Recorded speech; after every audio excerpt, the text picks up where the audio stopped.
guys, what's up? Liv here with another video, and one that I have definitely been dreading making. But I learned how to handle criticism and I'm gonna do it.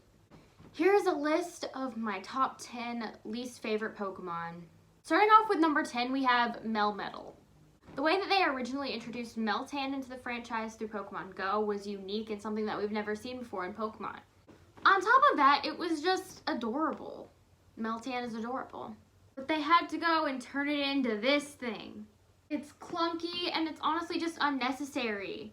Meltan would have been a perfect mythical Pokemon on its own. I have never gone out of my way to get one of these, even when there were events for them or ways to get them. I have never gone out of my way to get one. It is just so ugly. Moving on to number 9. Number 9 is probably the most controversial on this list, which is Dragopoldz. When I first started Sword and Shield, I didn't really have anything against Dragopoldz until I started Wonder Trading. Every single Pokemon that I was traded was a freaking Dreepy. And as that started to annoy me more and more, I started to notice how weird of a Pokemon Dragopoldz was. For starters, part of the line's gimmick after Dreepy is that it shoots its babies out of its head, which is just freaking weird. And the typing Ghost Dragon is just so cool, and it has so much lost potential because I gave it to this thing. And its shiny is just not as good as everyone makes it out to be, and it's really overhyped. Number 8 is Hitmontop. I can't really give much of a reason for this, just besides it's ugly. I will say that for this list, I did use the favorite Pokemon picker thing to determine my least favorites, and I guess I just picked Hitmontop enough for it to go here. It's ugly, it's stupid, I don't really have much else to say. Number 7 is Dreadnought. There are a lot more Generation 8 Pokemon in this list than I thought there would be. Put it in simple terms, Dreadnought looks like what Bowser would look like after coming home for Christmas after 10 years of being AWOL from the entire family. I mean, and I understand he's been going through it, but back when Sword and Shield were first announced, Dreadnought was one of the first Pokemon to be announced with it. And that kind of set a little bit of a tone for me. I was like, Sword and Shield.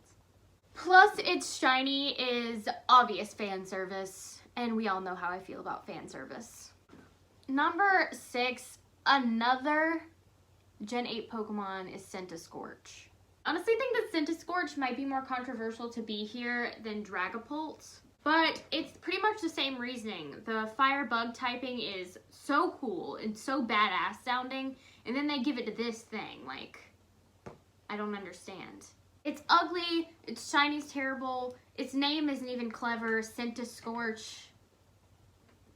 It's not cool. That's all I have to say about it. Number 5, another Gen 8 Pokemon. Another one. It is Sirfetch'd. I don't mean this lightly when I say that Sirfetch'd was probably the biggest factor in me picking Shield over Sword as my main game. I do acknowledge the fact that they finally gave Farfetch'd an evolution, something that we've been asking for generations and generations. But they really didn't have to do it this way.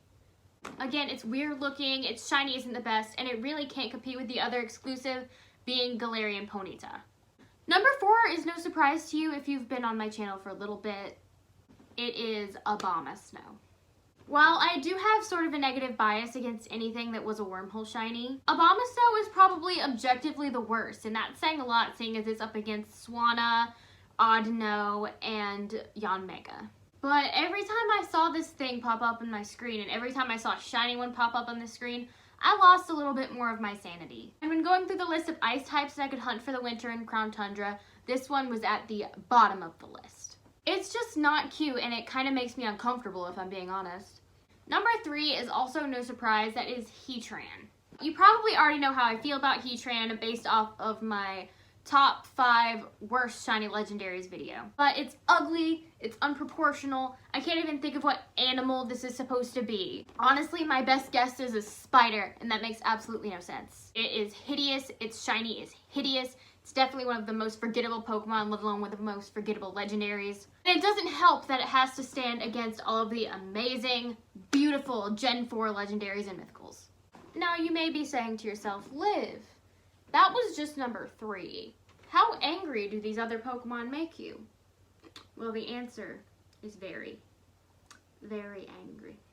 Number 2, I know I said this about a few of the other ones at the beginning of the video, but this one is the most controversial pick on this list.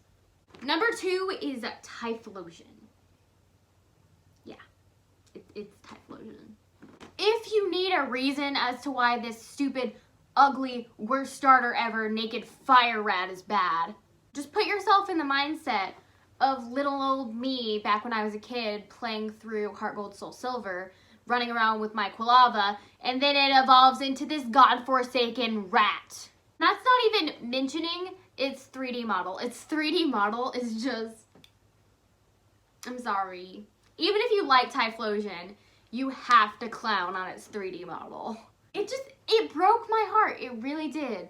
And as much as I want to like this starter, since Cyndaquil is just the cutest thing ever, I just can't. I just can't. I'm pretty sure that this is just the same thing that Incineroar haters feel against it, so can't really come for me there. And number 1 has sort of a long story behind it. That is Furfrue. Now, I didn't hate Furfrue until a few years back. And I will be honest, Furfrue is probably the only one on this list that I have, like, a real reason to dislike. That is simply because I was hunting a shiny Greninja via the island scan method in Pokemon Ultra Moon. And the encounter rates for it weren't that great.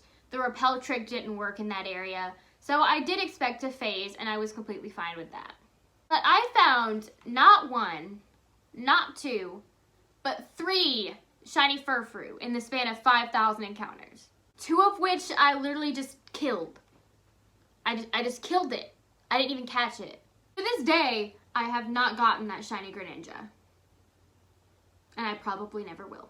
Well, there you go, guys. The video that I have been wanting to make for a while, and the video that I have been terrified to make for a while. If you guys liked the video, I would really appreciate you leaving a like and subscribing to the channel if you have not already.